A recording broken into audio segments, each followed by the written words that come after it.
right, today is July 11th, and I wasn't expecting to make a video today, but here we are because I got destroyed today. So today I lost $25,000. That was after being up 10,000 for the day, so I had an intraday $35,000 day. That's probably the biggest I've ever had in my life, but that's honestly, it's okay. Robinhood screwed up. Today I want to talk about charts. So it's going to be a pretty boring video unless you're obsessed with this stuff like I am. I think I was thinking about kind of like what I wanted to say, and I feel like anyone can invest. I think investing in general just with normal shares is pretty easy, but doing this strategy that I'm doing takes a bit of a different skill set. I think you have to love looking at this kind of stuff. You have to be obsessed with finding patterns, and I don't know, not everyone likes it. Some people think it's boring. But today, because today was such a brutal day, Tesla's down 8.4%. All tech got crushed. Nvidia, I think, also lost about 4.5%. Let's see. Yeah, 5.57. So it was a pretty bad day overall. So let's get started. I think let's start with, okay, this is going to be edited in. I forgot to mention a couple of things. So the first thing, back in episode 2, I discussed how sometimes sharing your lowlights are the most important thing, because if you only show when things are going well, people can't learn from that. So today is a great day to show the lowlights because I got destroyed. I think this is the worst day I've ever had. The other thing I forgot to mention is fear and greed. We're at 52, and Lifewell syndometer, I updated it to be 45%, so just a little bit higher than I was yesterday because we lost a decent chunk of the gains, and I think it's nice to not see it just go up forever because it gets scary. I opened up one call debit spread 400 560 because IV is high. IV is still, I believe, at 100th percentile, 98th. So yeah, we're probably not going to buy long calls for a while. Call debit spreads are pretty solid because they mitigate volatility a little bit. So yeah, we bought one. I bought it for 11.75, I think. Lost just a bit on that. But yeah, okay. Before we get into the charts, actually, I want to start off with how much money do you need in order for this to even be worth it? So in my opinion, I think this whole stock thing is kind of like fake money. To me, it's more of a game. This is a game that the universe can like offer me, and so I'm playing it. I'm playing it with fully maximized optimization. I'm playing a optimization with a maximized objective function here. And what I'm trying to do is maximize my money. And I believe, I mean, this is kind of arbitrary, but I think that I'll probably not take money out of this account until I hit at least $1 million, which is maybe wishful thinking, and we'll see how long that takes. But the idea is, if you were to take money out of the account, you have to start over all over again. And the problem with that is that you kind of like shoot yourself in the foot. So when I started investing, I thought I could quit my job and I could live off of this money. Turns out that even just taking $2,000 out every month destroys your progress because your account has to be huge for that to be almost nothing. So if you have a $1 million account, 1% of 1 million is $10,000. So theoretically, you can take out 1% every couple months, maybe. I think that's reasonable. Anything less than $1 million, it's pretty hard to live off of a stock market account, I think, truthfully, and in order for the account to not get destroyed over time. For it to be self-sustaining and for you to live off of, I think 1 million should be the target. Ideally, I think 3 million should be the minimum. So that's why I don't sell. I think, because I was talking to my sister and she's like, what's the point of this if you don't sell? I think that's the reason, because if you sell too soon, you shoot yourself in the foot. And right now, it's like a game. I'm addicted to this game. And so here is a visualization of the game. And I want to go through a lot of bull runs and then the immediate week after and show what that looks like on a candlestick pattern. So to start off, Tesla has always historically been a pretty volatile stock. And so I have my x-axis set to weekly. And every candlestick, so if it's green, then that means the bottom bigger part of the rectangle is where we opened for the week, and the upper part is where we closed for the week. If it's red, that means the upper part is where we opened for the week, and the red part is where we closed for the week. The little tails that come out of it are called wicks. And a wick is the highest and the lowest point that the stock hit for any time during that week. So basically the solid part is where it opened and closed for that time duration. We have that set to a week. The wick is the overall at any given time throughout that week, what was the absolute highest and what was the absolute lowest. So like a local min, local max. I removed the bottom part of this. There was a blue line here that I got rid of. It was kind of useless. But then we kind of zigzagged really, really brutally. And then the Model 3 ramp happened. Basically, this is when investors realized Tesla was the real deal. And this is very fascinating. So we basically traded sideways for 2 years and then crashed. This is when people thought Tesla was going to go bankrupt. And we were at the lowest in June 2019 at about $11.85. So you can see that this is a pretty long candle. So we were at the really rock bottom here. And from June 3rd to July 15th, we had almost perfectly green bullish trading from 11.85 to, let's see, 17.31. And then the very next week, we went from 17.31 to 14.82. So pretty much half of the gains were lost in 1 week. This could be very well what we're experiencing right now. So Tesla recently went from about 180 to 270, and now we're back down to 241. That would be approximately, let's see, half of that. So about 100. So let's see, 181. So 230 would be about losing half of what we gained so far. But also this is where we were just like a week ago. So we were at 17, then we hit down to 14. Then from 14, we went up all the way to about 16, and we went all the way back down to 14 again. So notice how long this is. This is like a month. Then from 14, we went all the way up to 16, and then we went all the way back down to 14.50, and then we went up to 16.50 again. So imagine if you don't know what comes next. Maybe you would be regretting, oh my God, I should have sold when I was 17. I went from 11 to 17. Then went down. Then went up. Oh my God, I'm back to 17. Let's see if we can break through 17. Oh no, it goes down. Oh no. Well, guess what? Okay, so if you believed in the company, if you believed in the vision, we use leaps because it gives you leverage, but we're still long-term investors, sort of, like a weird hybrid. And I want to hold through days like today. So basically, long story short, 15 all the way up to 21 in the span of 2 weeks, 3 weeks. And then we went from 21 all the way up to 65. I believe this was maybe one of the greatest investment opportunities in history, because I remember some people were saying when Wall Street Bets, before it got ruined, basically pre-GameStop, someone posted like 100,000% ROI during this bull run in 2019. Unreal. Up to 2020. So that just goes to show you that sometimes patience is a virtue, and sometimes you got to hold through these brutal swings.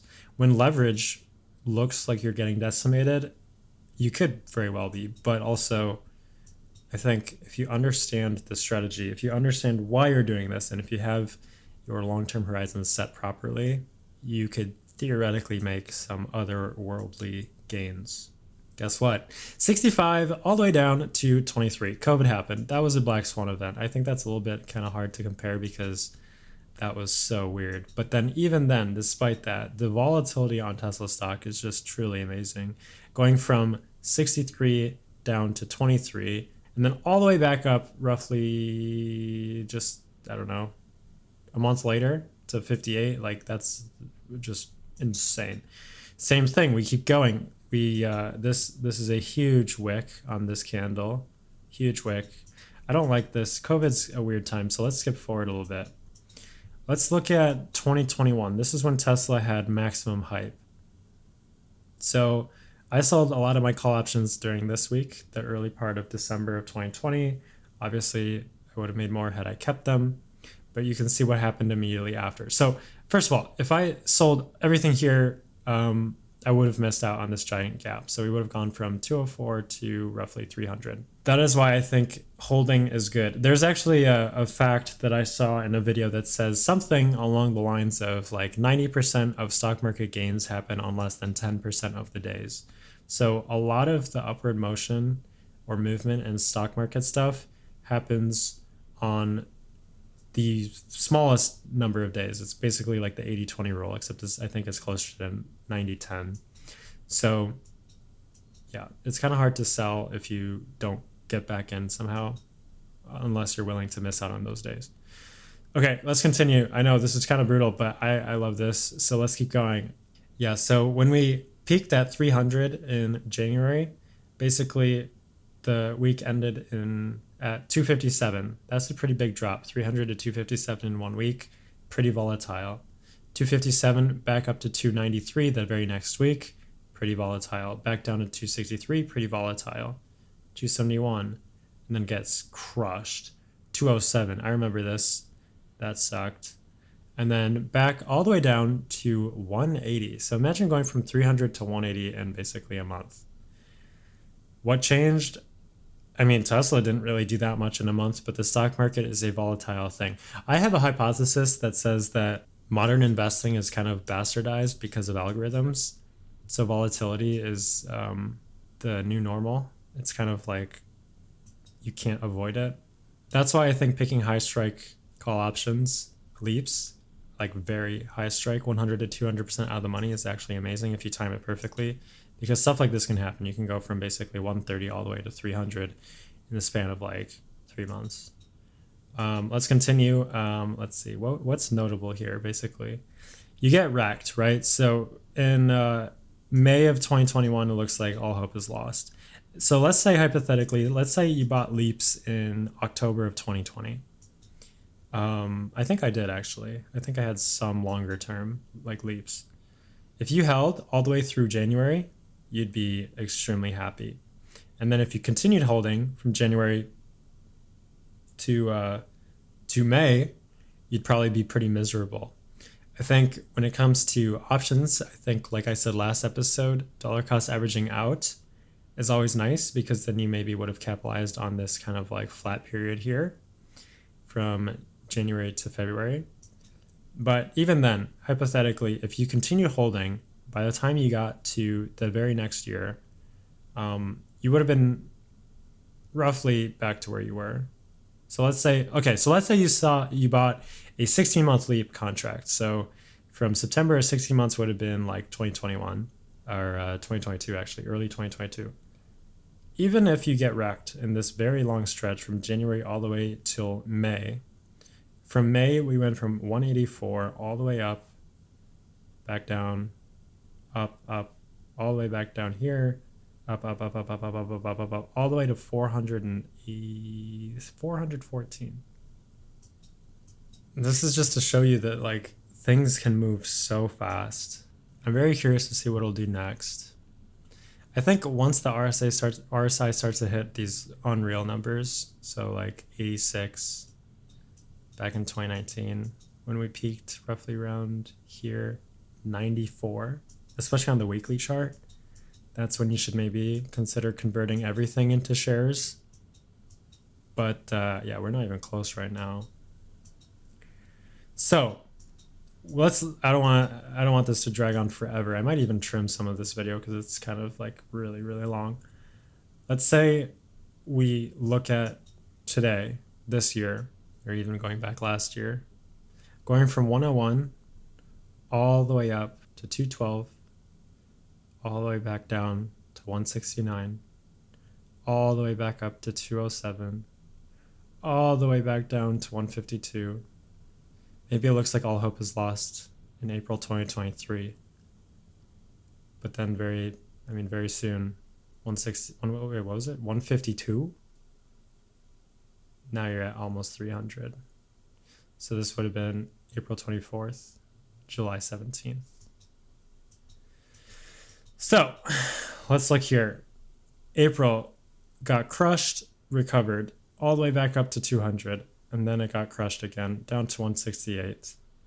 So basically 140 to 200 is a $60 gain. It lost half of that. That's normal. Once it consolidates for a long period of time, that's when you know that maybe it's a good time to start buying options because IV is low. But then once again, we were down all the way to 168 again. We went all the way up to 252 last week, 273 this morning, and now we're back down to 238. Well, aftermarket, give or take, something like that. So I think what's going to happen. Oh, also Robotaxi got pushed out till October. So whatever. I think what's going to happen is we're going to go down. We're gonna go down tomorrow, probably. And that'll be the end of the week. So this red candle will probably get close. I think if we bounce off this blue line, give or take, in the next 2 weeks, that would be very, very bullish. I think if anything good happens from a macroeconomic perspective, we will probably continue back up. The thing is, the whole point of this really long video is sometimes it looks like hope is lost, right? Like right here, like, oh my God, I should have sold. Oh my God, I should have sold. Well, sometimes you just have to be patient. If Robotaxi is in October, which yesterday I said, I think what's going to happen is there's going to be some hype. The hype will die down, and then it'll pick back up in 2025. I think actually this might be cope slightly, but I think it might be better the later it is, because I feel like when I own a Tesla and I've been using full self-driving, it's not quite there. I mean, there are things that are pretty impressive, but there are things that are kind of stupid, and you're just wondering, like, this is not ready. One example is GPS. So if I say, take me to like a restaurant like Panera, sometimes it drops you off on the wrong side of the road. Like I would have to be like dropped off on the highway, or like not the highway, but like one of those like thicker like avenues or whatever. It doesn't like go to the front door. Like the GPS problem is kind of weird. I don't know if that's something that they can fix easily. But then also lane merging. Like sometimes it takes too long to move to the left turn lane, or yellow turn lights, specifically left turn lights. Yellow turn lights are really bad. It like stopped abruptly in the middle of the intersection. So I think full self-driving is extremely impressive, but there are edge cases that are simply just not there yet. And so I was actually a little bit skeptical that 8.8 might have been a bit preemptive, a bit early with Robotaxi reveal day, but maybe it was going to be like how they did AI day or battery day back in the day, where it wasn't really supposed to be like, this is coming next week, but this is kind of the foreshadowing of the next few years. I think delaying it is probably a good idea. I think by probably early 2025, there might be a pretty substantial full self-driving update that would be considerable for full self-driving taxis. But yeah, I do truly believe that we're going to get to this high number eventually. I think it's going to do a weird zigzag up until then. We'll probably go way up, hype, like the Gardner hype cycle, get crushed, go sideways, way up. The ideal thing is when it's getting crushed, you don't have too many options because you can lose everything. But we'll get there eventually. So yeah, let's see. Up, I think we'll be down here. And then it's kind of hard to say, but I think we might be going sideways again. I'm really curious to rewatch this and see what actually happens. Like, let's say, let me pick a date. Let me say October 1st. Let me rewatch this. I think, let's predict here. I'll say, let's see here. You know, honestly, I think the bull run will continue. I think we'll probably get crushed again, and then we'll probably recover to about 250. Looks like that's a pretty solid kind of bouncing area here, 250. We might zigzag for about a month in 250. And if Q2 earnings are really good, which actually I think that's sooner than a couple of weeks, but if they're really good, we'll probably continue up. I think we'll get close to 300 by maybe sometime around October. So I'm gonna predict we're at about 290 by the first week of October. Let's see if that prediction is good. And if something horrible happens in the world, that would change things dramatically. But if nothing terrible happens, I think interest rates might come down a little bit. I think if Q2 earnings are very good, battery day hype will come back. Interesting day, long video. Let's cut this down. Hopefully it'll be like 15 minutes. All right, thanks, bye. Feel free to subscribe to stay tuned for future video tutorials that I'll be releasing soon and to follow along with me on this journey. Follow me on YouTube, Instagram, and Twitter or X, or visit lifewell.co for more information about investing. And as always, I'll see you next time.